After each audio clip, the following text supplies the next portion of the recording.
gone along, we've been inching closer and closer to the painting behind me. I've written specifically about this and not about a different Modigliani or a different Modigliani painting.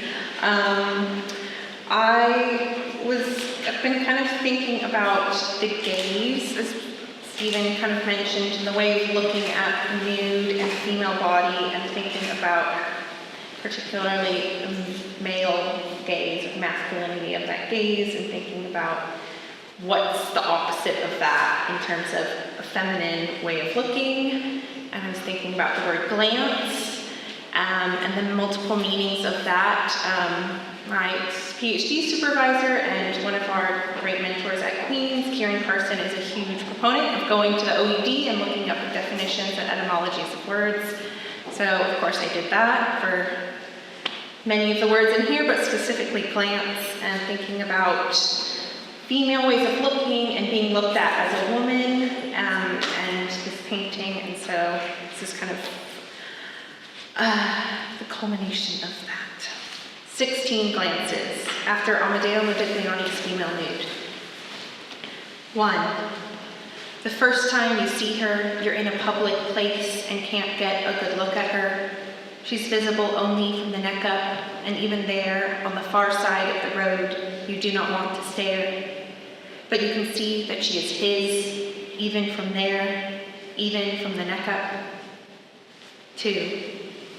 When asked what school or style his paintings belonged to, Modigliani replied they were Modigliani's. 3.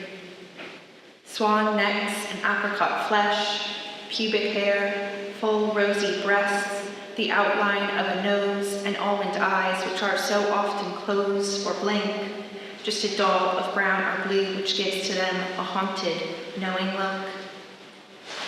4.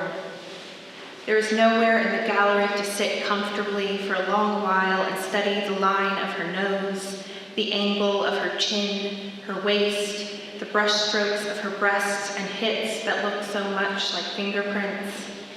You find you are okay with this because it's difficult to look at her. You think she was not made for you and that you cannot be the one to look. 5. Men look at women. Women watch themselves being looked at. This determines not only most relations between men and women, but also the relation of women to themselves.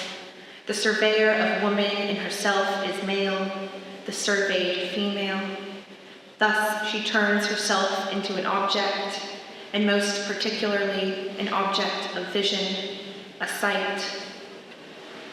6. Hearing yourself described by the person you love is mostly terrifying because it means you have been looked at, have been considered and determined by the object of your own desiring glance. The words you hear say nothing more than that you too are an object, one to be rejected or desired. 7. You read about the male gaze in Western art and come across the concept of the glance, a furtive or sideways look which shifts to conceal its own existence. You close the book. You know or think you know what the term really means, a female way of seeing.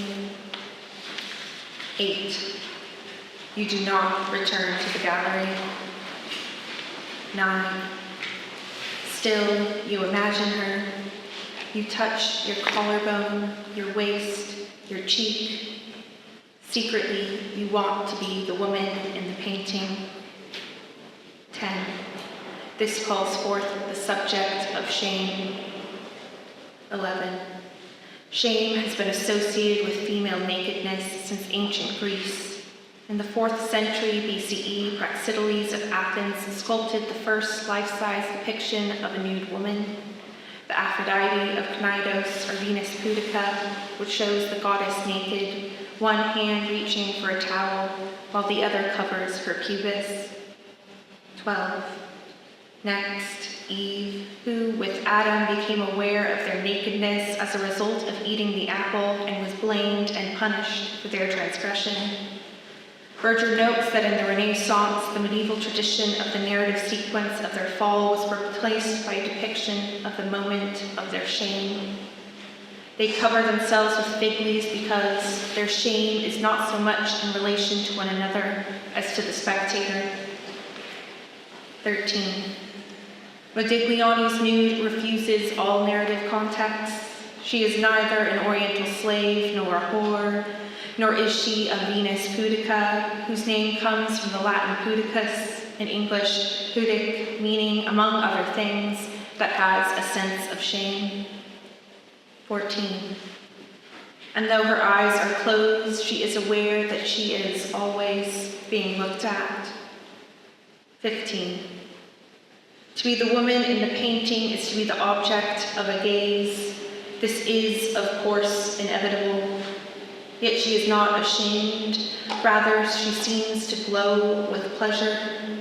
There is an honesty in her exposure, a willingness to be seen regardless of the judgment of male eyes.